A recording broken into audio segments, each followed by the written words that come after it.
y'all, Rayani Foxmore here. This week I decided to do something a little different. Something a little more fun. Something a little eye-opening. This week I'm doing the top 10 foods that you think are healthy, but really are not. Rewind, forward up now. Lovers vibe about one girl. She looks so skinny. She's so skinny, right down to the bone. She is me on the back of the Number 10. Subway subs. Now, we've all seen the commercials. Jared has become an inspiration for people everywhere, and is actually one of the best-known spokespeople, right up there with Ronald McDonald. And all over, people are starting to go to Subway for a healthier option. But do you know how he really did it? Coffee alone for breakfast, a 6-inch turkey with no cheese and no mayo for lunch, and a foot-long veggie sub with no mayo and no cheese for dinner. That's not a lot of food. Heck, I think I eat more than that in a day, and I'm only eating 1,200 calories. When was the last time you went to Subway and left off the cheese? Said no to the low-fat mayo? The authors of the book, Eat This, Not That, call this the health halo. People tend to eat at healthy restaurants and underestimate the calories they actually eat, just because it's a healthy restaurant. But that's not to say that Subway can't be good for you, because it can. You know, as long as you stay away from the footlongs, the hot subs, the cheese bread, the cheese, the fatty condiments such as mayo or oil, really anything that makes a sub taste good. She's so skinny, right down to the bone. She is Number 9. Healthy foods at fast food restaurants. Healthy food is popping up everywhere in fast food restaurants, supposedly to appease us to keep coming, even when we're trying to lose weight and make healthier choices. And for the most part, it works. When the kids want to have a hamburger, we have a salad. If coworkers go out to get something for lunch for the entire office, we order a grilled chicken. Healthy, right? Yeah, no. These salads and healthy choices are dripping with sodium, some even over half of your daily requirement, or even more if you dare to add salad dressing. In fact, did you know a McDonald's premium bacon ranch salad with grilled chicken carries 1,010 milligrams of sodium without any type of dressing? That's actually more than the same salad with crispy chicken.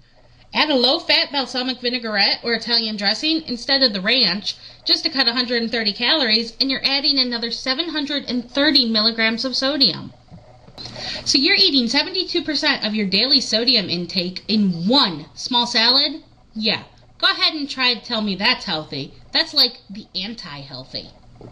And McDonald's isn't the only culprit of this. The BK Tender Grilled Chicken Sandwich carries a whopping 18 grams of fat and 1,100 milligrams of sodium. That's one sandwich there, people. And really, other than their 2 salads, it's the only billed healthy thing on their menu. Do yourself a favor, and if you have to go to one of these places, go ahead and have that hamburger. But have one. And have a value unsalted fry. For example, at Burger King, one hamburger and a value unsalted fry is only 480 calories, 22 grams of fat, and 760 milligrams of sodium. That's only 10 calories and 4 grams of fat more than the Tender Grill sandwich, and actually 340 milligrams of sodium less. Is it perfect? Well, no, of course not. It's fast food. But it actually is better than the healthy alternative. She's so skinny, right down to the bone. She is Number 8. me on the back of the bone. Iceberg lettuce. We've all done it. We start a diet and instantly we're picking up the things we need to make a salad with. And one of the first things we do is grab a head of iceberg lettuce. It's low in calories, meaning you can eat a lot of it to fill you up. But iceberg lettuce is like crunching on water, with very low counts on your nutrients. And let's face it, iceberg lettuce is cheaper, meaning it's easier to get our hands on. But cheaper doesn't always mean better, and it actually usually doesn't. So what's the alternative? Well, romaine lettuce has more flavor and more than 10 times some vitamins, such as vitamin C and beta-carotene, as well as more protein and more calcium than iceberg lettuce. That's not to say that iceberg lettuce is all bad, but don't fool yourself into thinking you're eating a super healthy veggie when you eat it. And let's not get started on the drowning of lettuce in a salad dressing tidal wave, shall we? She's so skinny, right down to the bone. It's me. Number 7. Reduced fat peanut butter. Talk about a comfort food. So much so that it's a staple of kids' lunches still today. And being the health-minded people that we're becoming, reduced fat is what we reach for, right? Well, take out fat, put in sugar. Both regular and reduced fat peanut butter tend to stay around 190 calories for 2 tablespoons. I looked up the information for Jif peanut butter, and while the regular has about 16 grams of fat per serving and 7 grams of carbs, the reduced fat has 12 grams of fat but 15 carbs. It's that health halo again. It says reduced fat, so it's got to be better for you, right? Well, obviously not, because they have to replace that fat with something, so they just replace it with sugar. And don't be fooled. The reduced fat peanut butter label says there's only 1 additional gram of sugar. But where exactly are those other 7 carbs? Just mystery carbs that appear out of nowhere? They have to be something. If you really want some good-for-you peanut butter, go for natural peanut butter, or Jif's new omega-3 peanut butter, which has 8 grams of monounsaturated fats. And Lord knows we can't get enough of those. She's so skinny, right down to the bone. Number 6. Granola and granola bars. I know this is one that haunted me for days. What do you mean my granola bar is unhealthy? Well, and I don't just mean the chewy bars that are obviously unhealthy when they're covered completely in chocolate. But it's true. Have you ever looked at the nutrition label for one of those things? And I mean beyond the calorie count. Actually look at the ingredients. Most granola and granola bars have high fructose corn syrup. HFCS seems to be in everything these days, and while its health hazards are still under review, isn't it just better to cut it out completely? Plus, we've used granola bars as a replacement for candy bars for too long, and now look at what's happened. Chocolate, candy, overly sweet fruit with sugar in the bars, they're just about as bad for you now as an actual candy bar. Once in a while is fine, but I wouldn't put one in every lunch that you have from here to eternity. Remember, the more sweet stuff you eat, the more you're going to crave it, and the harder it is going to be to cut it out completely. She's so skinny, right down to the bone. Number 5. Fruit at the bottom yogurts. What could be better for you than yogurt, right? I mean, calcium, low in calories, and fruit. Everyone needs their serving of fruit, right? Well, everybody needs a good serving or four of fruits, but trust me when I say fruit on the bottom yogurt is not the way to do it. In fact, the fruit on the bottom isn't fresh fruit at all. It's fruit jam, and jam equals sugar. Loads of it. Even in your light yogurts, your sugar content is going to be through the roof. And it's not even pure sugar. They're using corn syrup, which can be addicting in its many forms, making you want more and more. If you really need a yogurt in your lunch, I'd go for something like Activia.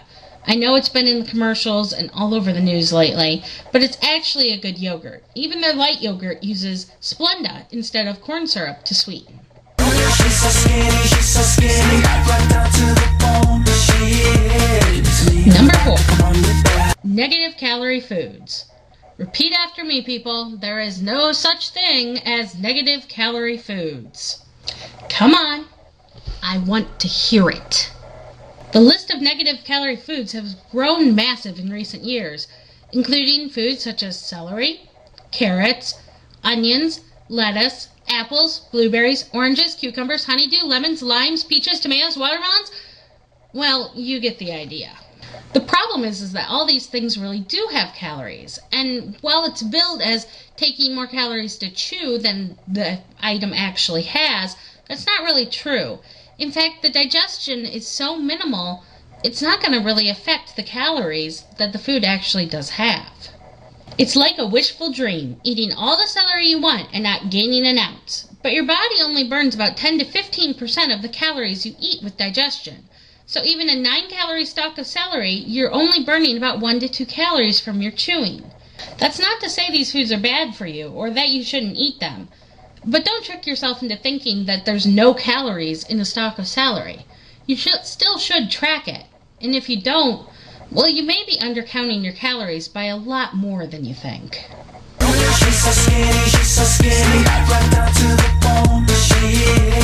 Number 3. Diet frozen meals. The makers of meals like Lean Cuisine, Healthy Choice, and even Weight Watchers Smart Ones want us to feel like it's very convenient to pick up a low-calorie meal from the freezer section and be done with it. While yes, it makes dieting extremely easy, especially while you're at work, it doesn't make it much healthier than the fast food salad we talked about earlier. Not to mention the price of some of these meals at the grocery store.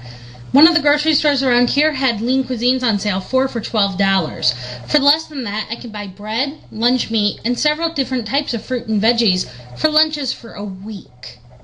The sodium content on these frozen meals are outrageous. They also don't tend to have a lot of protein or fiber in the meals, making it so that you're hungry in just a few hours again.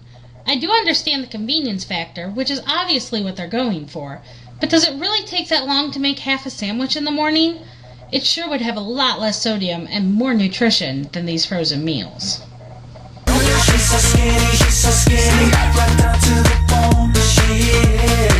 Number 2. Pretzels. We've all been told how much better pretzels are for us than chips, and in a way they're right. It's a filling, low-fat snack that's tasty. I'm even guilty of the pretzel concept in my SeaWorld video. But really, pretzels aren't all that great for you either. In fact, they're not at all better for you than chips. And pretzels get really boring after a while anyways. I mean, when I was growing up, I couldn't handle a handful of pretzels without making a little bowl of ranch dressing to dip them in. Yeah, because that keeps the pretzels healthy, right? They're low in fat and low on nutrition. Pretzels are basically empty calories. They're pretty much all sugar and carbs, which in turn just make you hungrier. So you're not going to be satisfying anything but maybe a pretzel craving. Pretzels are what I like to call a sometimes food. Just don't replace them for chips in every lunch you pack from here to eternity. And the number 1 food you think is healthy, but it's not, is rice cakes. Oh, rice cakes. You've been plaguing dieters with your crunchy styrofoam taste and texture for years now, trying to trick us into the same negative calorie thinking as celery. Reach for a rice cake instead of chips, and you'll feel like you're doing something healthy and get very proud of yourself. But rice cakes are so devoid of any type of nutrition, you might as well be eating the same styrofoam that the rice cakes have been compared to for years. And it certainly doesn't help that they've been adding more and more flavors to rice cakes, which in turn means that they're adding more high fructose corn syrup. The only real time that a rice cake have any use is if you're needing carbohydrates, like if you're having a long workout right afterwards. Your body burns those carbs, so you'll need to replenish them. But they certainly aren't a way to control your calories, and very much are not a chip or snack substitution. I'm Rayanne Foxmer, and that's my top 10 list of foods that you think are healthy, but really aren't. Join me next week when What's that? You want to see my cupboard? Just to make sure I don't have any of those type of foods? Well, I can't imagine why that would be necessary. I mean, I don't have anything such as a rice cake addiction or anything. Why would you even think that? Why would you imply that I would have something like a rice cake addiction? I mean, they're styrofoamy goodness. Rice cakes! Oh! I'm Rayanne Foxmer. Be sure to join me next time on my video blog. Rice cakes.